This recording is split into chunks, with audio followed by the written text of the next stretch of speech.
Salam Kamir, kekaguman ilahi mengarah pada iman dan rahmat.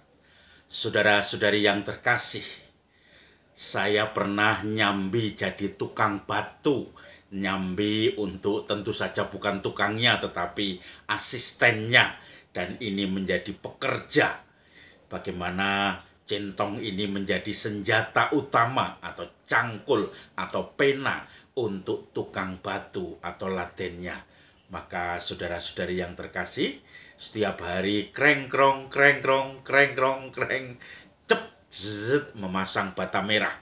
Kemudian melester bata itu. Dan kemudian akhirnya semuanya sudah rapi karena dengan tukang dan asistennya. Seorang pekerja patut mendapatkan upahnya, maka saya pun juga mendapatkan upahnya. Saudara-saudari yang terkasih, Injil hari ini, hari Minggu ke-14, berbicara tentang Yesus yang meminta semua pengikutnya untuk memohon kepada orang atau mereka yang dia yang mempunyai Tuhan atau sebagai Tuhan atas tuayan itu.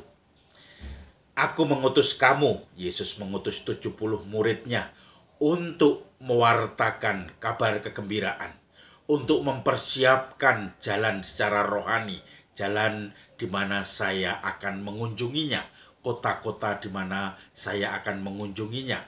Maka tuayan memang banyak tetapi pekerja kurang.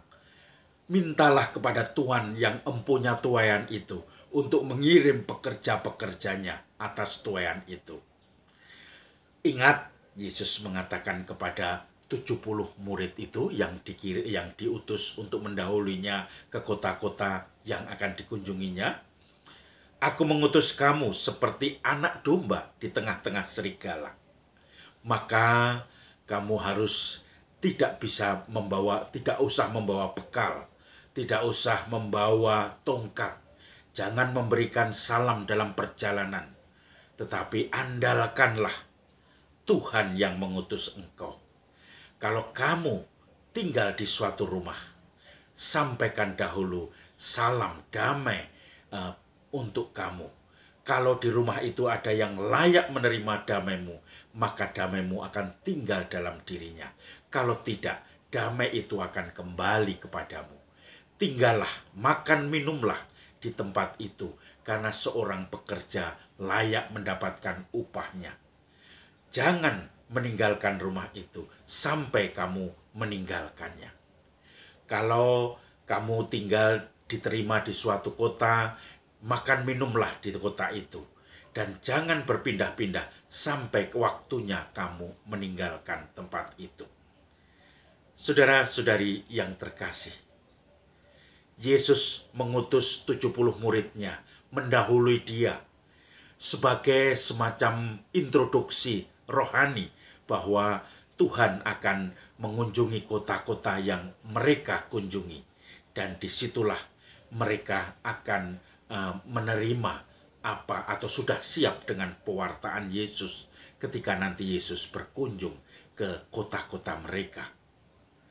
Di dalam Evangeli Nuntiandi itu waktu itu Paus Paulus ke-6 mengatakan bahwa bagaimana kita mewartakan Injil ini dengan sungguh-sungguh sesuai dan masuk sampai ke ujung hati setiap insan. Karena pada saat itu banyak orang yang merasa beragama, tetapi ternyata tingkah lakunya tidak mencerminkan kepercayaan dan agamanya. Maka waktu itu sering disebut ateisme praktis. Orang yang ke gereja, ke rumah ibadat setiap hari, berdoa kepada Tuhan, tetapi tingkah lakunya justru menindas orang lain. Tingkah lakunya membuat orang-orang yang percaya kepada Tuhan juga menderita karena ditindas. Mereka penguasa-penguasa Katolik, tetapi ternyata justru menindas umatnya sendiri yang adalah orang-orang yang harus dilindunginya. Mereka yang mempunyai kepercayaan kepada Tuhan, tetapi tetap saja mencuri uang rakyat, dan itu terjadi setiap saat. Ateisme praktis. Maka perlu pewartaan yang sungguh-sungguh sesuai dengan zamannya. Evangeli Nunciandi artinya adalah mewartakan Injil sesuai pada seluruh manusia pada zamannya, dan itulah yang diharapkan. Zaman sekarang pun kita perlu mewartakan Injil sesuai dengan zaman kita. Yang menarik adalah dalam Evangeli Nunciandi itu dikatakan juga ada atau pra-evangelisasi. Bagaimana orang hidup rukun di tengah-tengah masyarakat.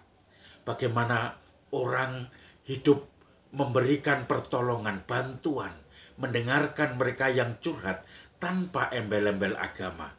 Sehingga tetangga, komunitas, teman-teman yang tidak beragama seiman dengan kita akan melihat kita ini orang yang diberkati Tuhan.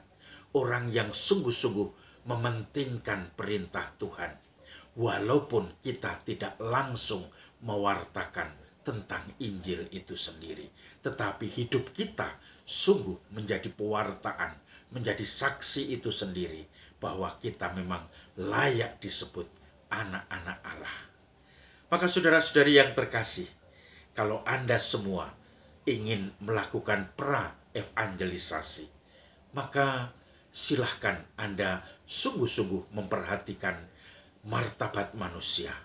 Sungguh-sungguh nguwongke, sungguh-sungguh menyapa setiap orang, mengangkat, bukan pribadi yang sombong dan ketus, tetapi pribadi yang sungguh mengangkat, yang menyemangati. Seorang pekerja mungkin sebagai dokter, sebagai guru yang sungguh-sungguh menyapa murid, sesama teman, menyapa pasien dengan hati. Dan kemudian juga kalau Anda sebagai pekerja mempunyai bisnis dan seterusnya, menyapa karyawan, menyapa pembeli, menyapa anak buah, menyapa rekan kerja, semuanya dengan memanusiakan mereka, melihat mereka sebagai sesama martabat manusia. Itulah pra-evangelisasi. Tanpa bicara tentang Injil kitab suci, maka kita sudah memberi kesaksian hidup kita bahwa kita peduli kepada orang lain, bahwa kita sungguh-sungguh mengangkat mereka yang putus asa. Dan itulah seorang pekerja layak mendapatkan upahnya. Salam Kamir, kekaguman ilahi mengarah pada iman dan